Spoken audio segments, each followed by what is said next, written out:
बस सारा दिन काम ही काम, एक काम से छुटकारा मिलता नहीं कि दूसरा काम सामने आ जाता है। अपने सजे हुए घर को फिर से बिखरा हुआ देख कावेरी चिढ़ गई। ये है क्या अर्पित बेटा, हर जगह तुमने ही अपना सामान बिखेर कर रखा हुआ है। अरे बेटा, कम से कम अपनी किताब निकालते समय थोड़ा ध्यान दिया करो।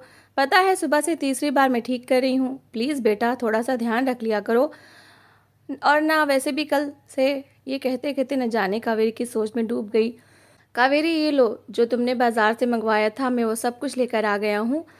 अब बस तुम्हारा केक बनाने का समय बचा है, सामान बचा है, जो मैं आज शाम को जब अर्पित की किताबें लेने जाऊँगा तब लेता आऊँगा, क्योंकि वो शॉप उसी रास्ते में पड़ती है ना।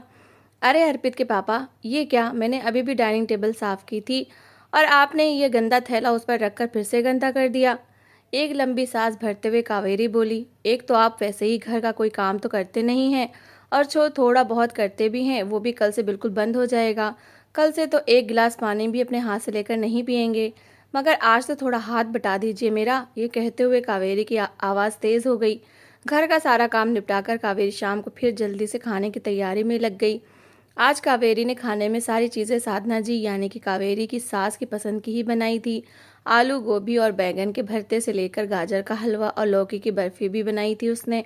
और एक नई चीज़ जो कावेरी के हाथों से बनी हुई साधना जी पहली बार खाने वाली थी, वो था कावेरी द्वारा बनाया गया फ्रूट केक। कावेरी को पता था कि उसकी सास को केक बहुत पसंद है, तो बस इसलिए उसने उनके लिए केक बनाया था, वो भी पाइनएप्पल फ्लेवर का।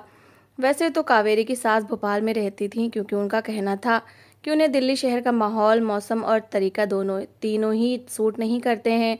मगर फिर भी वो बेचारी अपने बेटे के मुंह में साल में 2 या 3 बार तो यहाँ खिंची चली ही आती थी। शैलेंद्र की प्राइवेट नौकरी की भागम भाग के कारण उसे छुट्टी कम ही मिल पाती थी, और फिर इधर उनके बेटे अर्पित का स्कूल, कराटे क्लास और कावेरी की ट्यूशन क्लासेस, इन सब के बीच वो चाहकर भी बड़ी मुश्किल से किसी तीज या त्योहार पर भोपाल जाने के लिए 2 या 4 दिन का ही समय निकाल पाती थी। मम्मा, दादी जी आ गई हैं। अर्पित की आवाज़ कानों में पड़ते ही कावेरी ने अपने अस्त व्यस्त कपड़ों और बालों को ठीक कर अपने माथे की बिंदिया पर हाथ लगाते हुए अपने सिर पर दुपट्टा लिया और फुर्ती से बाहर आ गई, जहां साधना जी अपने बेटे शैलेंद्र के साथ बस अभी भी स्टेशन से आकर खड़ी हुई थी। कावेरी ने सबसे पहले अपनी सासू माँ के हाथ से उनका ट्रैवलिंग बैग लिया और उनके पैर छुए। इस पर साधना जी ने उसे खुश रहो का आशीर्वाद दिया और फिर बड़े ही जोश के साथ अपने पोते अर्पित को गले से लगा लिया। सासू माँ, यात्रा में कोई परेशानी तो नहीं हुई? कावेरी ने साधना जी के सामने मेज पर पानी का गिलास और गाजर का हलवा रखते हुए पूछा। साधना जी ने पानी पिया और फ़ोन निकालकर कॉल मिलाने लगी। हेलो, हाँ दीदी नमस्ते, मैं दिल्ली पहुंच गई हूँ। हाँ मैं ठीक हूँ, आप बताओ दीदी कैसी हो? चलो अच्छा ठीक है, मैं कल आराम से बात करती हूँ। हाँ हाँ, बस हाथ पैर धोकर ही खाना ही खाऊंगी। ठीक है दीदी नमस्ते। साधना जी ने अपनी बड़ी बहन, जो कि मुंबई में रहती हैं, उसको अपने सहकुशल दिल्ली पहुंचने का समाचार देकर फ़ोन रख दिया। साधना जी के पति अपनी जवानी से ही कोई ख़ास काम धंधा नहीं करते थे। यहाँ तक कि साधना जी एवं उनके बेटे शैलेंद्र के जीवन यापन की भी सारी जिम्मेदारी उनके पिता यानी कि शैलेंद्र के नाना ने ही उठा रखी थी। मगर पिछले साल उनके निधन के साथ ही साधना जी एवं उनके पति का ये सहारा भी खत्म हो गया।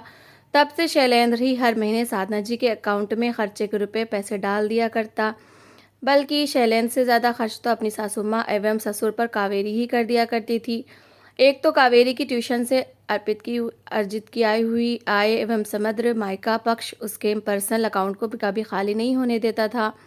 कावेरी भली भांति साधना जी की आर्थिक समस्या को समझते हुए हमेशा अपने सामर्थ्य से अधिक करने का प्रयास करती थी। कावेरी एक अच्छे परिवार से आई हुई एक पढ़ी लिखी, समझदार एवं सुलझे हुए व्यक्तित्व की स्त्री थी। आज साधना जी को अपने बेटे व बहू के पास दिल्ली आए हुए पूरा 1 सप्ताह बीत चुका था, और बीते हुए इस 1 सप्ताह में वो कम से कम कावेरी को 4 या 5 बार तो उसके वजन को लेकर खरी खोटी सुना ही चुकी थी।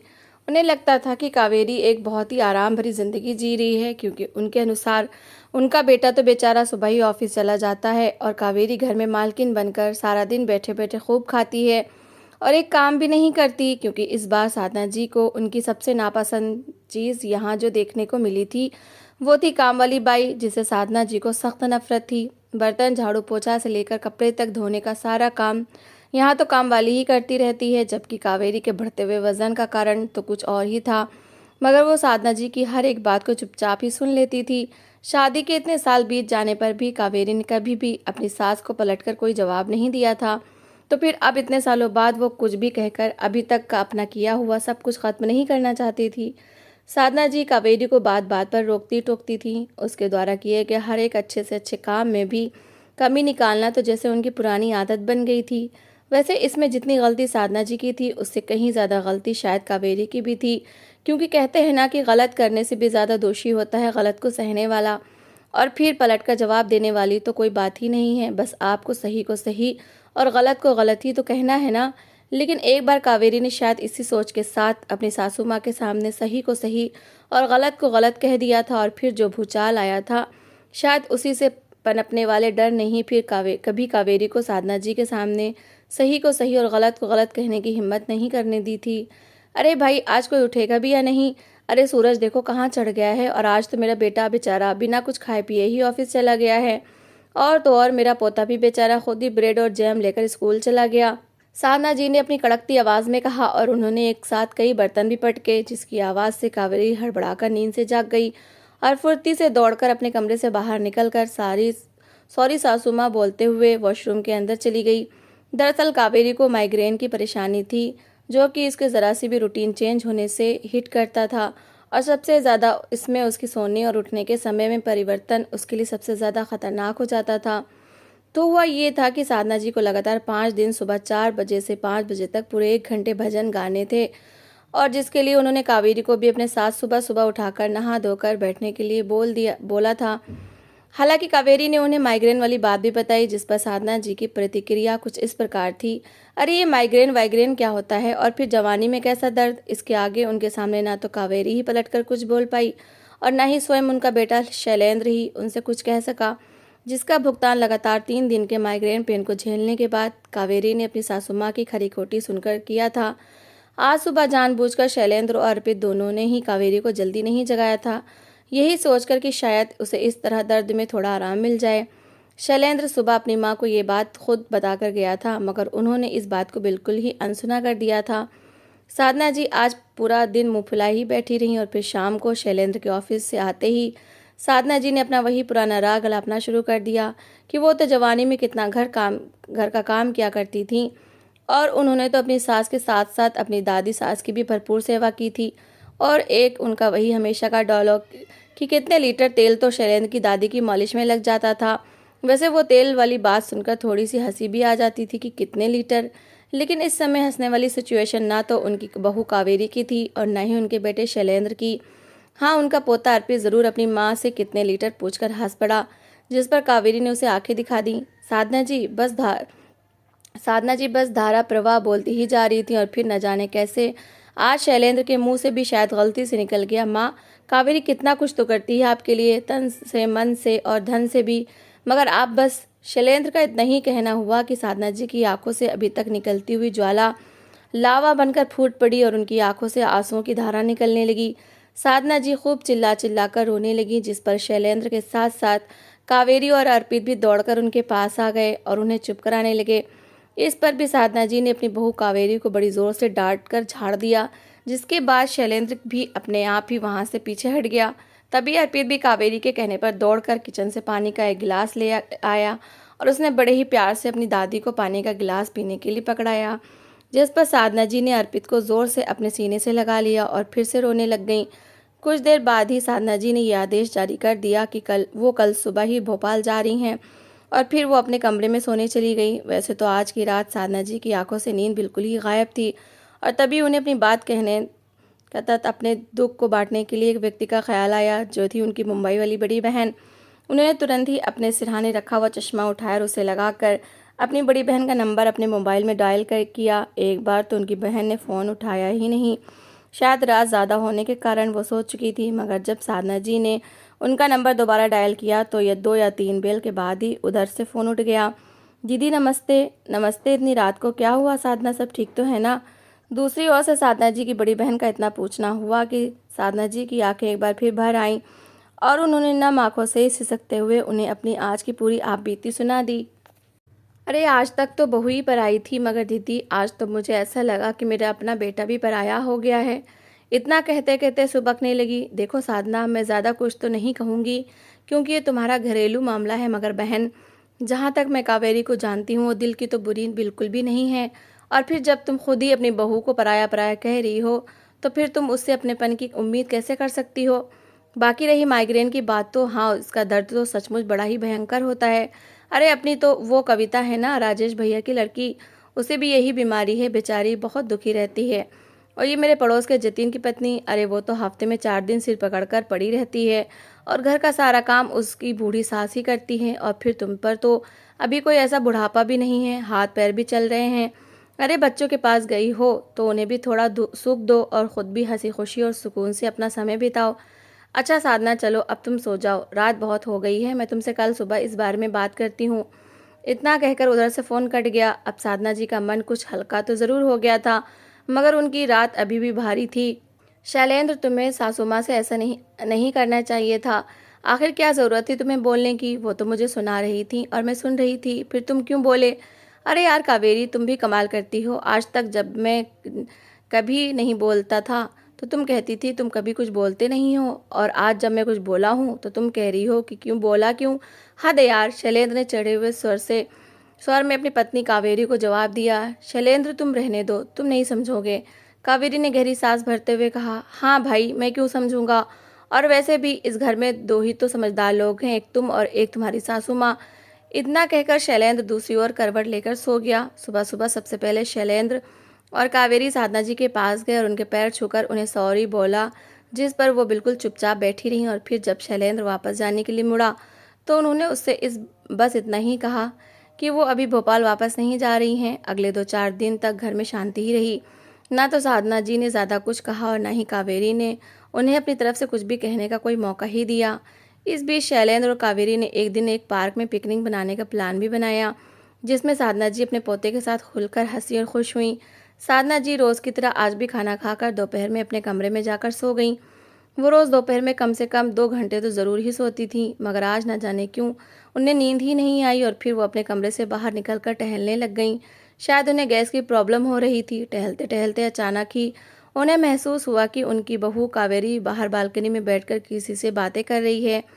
ये जानने की उत्सुकता ने कि वो किससे बात कर रही है उन्हें सीधे बालकनी के बाहर ले जाकर खड़ा कर दिया, जहाँ पहुंचकर उन्हें यह एहसास हुआ कि उनकी बहू किसी से फ़ोन पर बातें कर रही है। अब साधना जी भी वहीं दरवाजे के पीछे छुपकर अपनी बहू की बातें सुनने लग गईं। हाँ, सासू माँ हैं, अभी तो वो अपने कमरे में सो रही हैं। यार उस दिन जो कुछ भी हुआ ना, वो मुझे बिल्कुल भी ठीक नहीं लगा। वैसे शैलेंद्र ने इतनी बड़ी बात भी तो नहीं की थी कि सासू माँ ने इतना हंगामा कर दिया। ये कहते कहते वो रुहासी सी हो गई और फिर वो थोड़ी देर ठहर कर बोली, यार शीतल, एक तू ही तो है जिससे मैं अपने दिल की सारी बात कह देती हूँ, वरना मैं तो कभी अपना दुख दर्द शैलेंद्र तक को भी नहीं बताती। और फिर इससे क्या फ़ायदा कि मेरी वजह से वो भी परेशान हो जाएं। यार शीतल, सच बताऊँ ना तो मैं अब थक चुकी हूँ, बहुत थक चुकी हूँ। तुझे पता तो है मेरी सासू माँ को घर में काम वाली रखना बिल्कुल भी पसंद नहीं है, और इसलिए हर बार जब भी वो यहाँ रहने आती थी तो काम वाली को छुट्टी देकर मैं खुद ही सारा काम कर लिया करती थी। मगर इस बार मैं चाहकर भी सासू माँ के आने पर काम वाली को हटा नहीं पाई, क्योंकि तुझे तो पता है ना कि मेरी उंगलियों में आर्थराइटिस के कारण कितना दर्द रहता है। मैं तो अब कितनी भी कोशिश कर लूँ ना, फिर भी मैं बर्तन नहीं मान सकती हूँ, ना ही पोछा या कपड़े ही धो सकती हूँ। इतना कहते कहते कावेरी अपनी बेबसी पर रो पड़ी। तुझे पता है ना शीतल कि मैं वैसे भी ज़्यादा काम नहीं कर पाती हूँ। एक तो माइग्रेन, दूसरे अर्थराइटिस की प्रॉब्लम, और ऊपर से ट्यूशन भी पढ़ाना रहता है मुझे। शैलेंद्र तो ऑफिस के काम में इतने व्यस्त रहते हैं कि उन्हें तो घर का राशन लाने से लेकर बाहर की अन्य किसी भी जिम्मेदारी से भी कोई सरोकार तक नहीं है। अर्पित का भी सारा काम मैं ही देखती हूँ, चाहे फिर वो उसके स्कूल जाना हो, उसकी पढ़ाई या किसी प्रोजेक्ट में हेल्प कराना हो, उसके बीमार होने पर डॉक्टर की विजिट ही क्यों ना हो, वहाँ भी मुझे ही ले जाना होता है। मगर यार अब बस। कुछ देर ठहरकर एक गहरी सांस लेने के बाद कावेरी ने फिर से बोलना शुरू किया, मेरी भी अब उम्र बढ़ रही है, कोई कम तो नहीं हो रही है। अब मुझे भी चाहिए कि कोई मेरी भी फिक्र करे, मुझे समझे। मगर सबके साथ इतना कुछ करने पर भी आज कोई एक भी इंसान ऐसा नज़र नहीं आता जो कि मुझे समझे या मेरी कद्र करे। अब तू ही बता, मैं क्या करूँ शीतल। तभी कावेरी को ना जाने कैसे साधना जी की आहट महसूस हुई और उसने अपनी सहेली शीतल से ये कहकर कि मैं तुझसे बाद में बात करती हूँ, फ़ोन रख दिया। जब कावेरी ने कमरे के अंदर आकर देखा तो वहाँ पर कोई नहीं था। इधर साधना जी अपने कमरे में जाकर चुपचाप सोने वाली मुद्रा में करवट लेकर लेट गई। जब कावेरी बाहर सब्जी लेने चली गई तो साधना जी ने जल्दी से उठकर अपनी बड़ी बहन को फ़ोन मिलाया और उन्हें एक के बाद एक कावेरी द्वारा अपनी सहेली से कही गई हर एक बात बताई और कहा कि दीदी, आप तो उस दिन कावेरी का बड़ा पक्ष ले रही थी कि वो दिल की बुरी नहीं है, तो अब आप ही बताओ दीदी, क्या मैं बुरी हूँ दिल की? दीदी तुम ही बताओ, क्या उसे इस तरह अपने घर की बात किसी बाहर वाले को बतानी चाहिए थी? मेरी कितनी बुराई कर रही थी वो ज़रा सी लड़की। अरे कहती है कि मेरी भी उम्र हो रही है, मुझे भी सहारा चाहिए। अरे मेरा बेटा सारा दिन दफ्तर में अपनी हड्डियां गला रहा है, तो किसके लिए? अरे उसी की सारी सुख सुविधाओं के लिए ही ना। और मैं तो काम वाली के लिए मना इसलिए करती थी कि 4 पैसे बचेंगे तो इन्हीं लोगों को तो काम आएंगे ना। और फिर गिनती के 3 लोग हैं घर में, तो काम ही कितना है। अरे हमने तो जितना काम कर लिया ना अपने समय में, वो तो ये आजकल की लड़कियां कभी कल्पना भी नहीं कर सकती। अब ज़रा तुम शांत हो जाओ पहले और ठंडे दिमाग से मेरी बात सुनो। मैं तुमसे बड़ी हूँ, तो इस लिहाज से मेरा अनुभव भी तुमसे ज़्यादा है और मैं तुम्हें कोई गलत सलाह तो दूंगी नहीं। मेरी बहन, दूसरी ओर से फ़ोन पर साधना जी की बड़ी बहन ने कहा। फिर कुछ देर रुककर वो पुनः बोली, तुम्हें याद है साधना, एक बार बहुत पहले तुमने मुझसे पूछा था कि मैं इतनी खुश कैसे रहती हूँ, क्या मैं अपने बेटे बहू नाती पोते और पोतियों से संतुष्ट हूँ? और मैंने तुम्हें हंसकर और बड़ी सहजता से उत्तर दिया था कि मैं किसी से भी कोई उम्मीद ही नहीं लगाती, और जब मैं पहले से कोई उम्मीद ही नहीं लगाती तो फिर उनके टूटने या पूरा ना होने पर कैसा कष्ट। हाँ, तुम्हें ये बात शायद बड़ी बड़ी बातें ज़रूर लगें, मगर मेरी इतनी उम्र बीत जाने पर भी कभी ना तो किसी सत्संग में गई और ना ही अपनी जिम्मेदारियों से इतना कुछ किया। पहले तेरे जीजा जी की सेवा करती रही, बच्चों के भविष्य को संवारने में लगी रही, और जब वो बड़े हो गए तो सोचा कि अब कुछ अपने लिए कुछ सोचूंगी, तो तेरे जीजा जी ही मुझे छोड़कर इस दुनिया से चले गए। अब मुझसे सब कहते हैं कि मेरे ऊपर क्या जिम्मेदारी बची है, अब तो मैं जहाँ चाहूँ घूमूं फिरूं। मगर मेरी बहन, आज मैं तुझे बताती हूँ जो कि मैंने आज तक किसी को भी नहीं बताया, तो सुन। मेरी बहू रोज़ सुबह शाम 2 टाइम आश्रम में जाती है, फिर उसके अलावा रोज़ सुबह उसकी 2 घंटे की योगा क्लास होती है, फिर 1 घंटे की मॉर्निंग वॉक। इसके अलावा उसका जो किटी का एक ग्रुप है उसमें व्यस्त रहती है। और यदि कभी गलती से मैं कुछ भी कहूँ या समझाऊँ तो क्लेश, और मेरा बेटा तो क्लेश से इतना डरता है कि अगर उसकी पत्नी दिन को रात कहे तो वो भी रात ही कहता है। अगर मैं गलती से भी 2 दिन बीमार पड़ जाऊं तो मेरे बच्चों को, मतलब कि मेरे बेटे और पोते पोतियों को, 2 टाइम का खाना भी समय पर ना मिले। और फिर मैं तो ये सोच लेती हूँ कि चलो चलो चलो, हमने अपनी ज़िंदगी नहीं जी तो क्या हुआ, हमारे बच्चे ही जी लें। और फिर बहू भी तो अपने ही घर की बच्ची होती है ना। अगर अपने बच्चों में थोड़ी कमियां भी हैं तो क्या हम उन्हें त्याग दें, या फिर किसी एक गलत सदस्य के कारण परिवार के बाकी सदस्यों के लिए क्लेश का वातावरण बना दें? मेरी प्यारी छोटी बहन, ऐसे अनगिनत उदाहरण हैं मेरे आसपास जहां आजकल के बेटे बहू अपने माँ बाप की ज़रा भी सी भी चिंता या परवाह नहीं करते। फिर तू भी तो ये मानती है ना कि तेरी बहू करोड़ों में न सही लाखों में तो एक है ही। वो जो कुछ भी कहत करती है दिल से करती है ना, कि दिखावे के मात्र के लिए। फिर तू ये सोच कि वो सिर्फ एक तेरी खुशी के लिए, तेरे सम्मान की खातिर ही सही हर बार तेरे आने पर काम वाली की छुट्टी कर दिया करती थी। वरना तू ये सोच कि यदि वो ऐसा ना करती तो तू क्या कर लेती? अगर तेरे टोकने पर वो तुझे जवाब देती कि उसका पैसा है, वो चाहे जैसे खर्च करे, तब? अरे साधना, तू तो सचमुच बड़ी ही भाग्यशाली है जो तुझे कावेरी जैसी इतनी सुशील बहू मिली है, जिसने इतने सालों में कभी भी तुझे पलटकर जवाब तक नहीं दिया। मेरी बहन, तू तो बड़ी ही समझदार है और मैंने तो खुद अपनी आंखों से देखा है तेरे जीवन संघर्ष को। ये सास बहू का रिश्ता तो वैसे भी बड़ा ही उलझा हुआ सा रिश्ता है, मगर तू इसे अब और बेकार की बातों में फंसकर मत उलझने दे। इसे तू अपने स्नेह और अपनेपन से इतना सुलझा दे कि कभी किसी को संदेह भी ना हो कि इसमें कभी कोई उलझन भी थी। बाकी तो खुद समझदार है, अब तू अपना फैसला खुद ले। चल अच्छा, मेरा खाना बनाने का समय हो गया है, मैं तुझसे बाद में बात करती हूँ। नमस्ते। नमस्ते दीदी कहकर साधना जी ने फ़ोन रख दिया और अब वो किचन की ओर चल दी चाय बनाने। कावेरी बाजार से लौटी तो डाइनिंग टेबल पर रखे हुए पोहे और चाय को देखकर एक अनजाने डर एवं शंका से भर उठी। वो कुछ समझ पाती उससे पहले ही साधना जी ने उसके हाथ से सब्जी का थैला पकड़ते हुए कहा, बेटा आप बैठ चाय पी ले, देख ज़रा मेरे हाथ के पोहे कैसे बनते हैं। सासू माँ, मुझे थोड़ी देर हो गई लौटने में, मगर आप क्यों परेशान हुई, मैं बस आकर बना देती।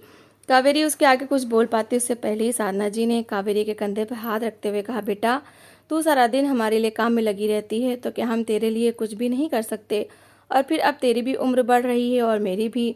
हंसते हुए साधना जी बोली, अब हम दोनों को एक दूसरे का सहारा बनना है बेटा। इतनी स्नेह भरी बातों को सुनकर कावेरी की आंखों से आंसू छलक उठे और वो अनायास से साधना जी के गले लग गई। अब सास बहू दोनों की आंखें नम थी। शैलेंद्र भी ऑफिस से आ चुका था और अर्पित को भी पोहे की खुशबू उसके कमरे से डाइनिंग टेबल तक खींच लाई थी। पूरा परिवार डाइनिंग टेबल पर एक साथ बैठकर नाश्ता कर रहा था। और माहौल में एक अलग सी शांति और संतुष्टि बिखरी हुई थी। तो दोस्तों, इस कहानी को लेकर आपकी क्या राय है, कमेंट बॉक्स में ज़रूर बताएं। और अगर आपको हमारी आज की कहानी अच्छी लगी हो तो प्लीज़ इसे लाइक ज़रूर करें। अगर आपने अभी तक हमारे चैनल को सब्सक्राइब नहीं किया तो ज़रूर कर लीजिए। तो मिलते हैं ऐसी एक और मोटिवेशनल कहानी के साथ। Thanks for watching.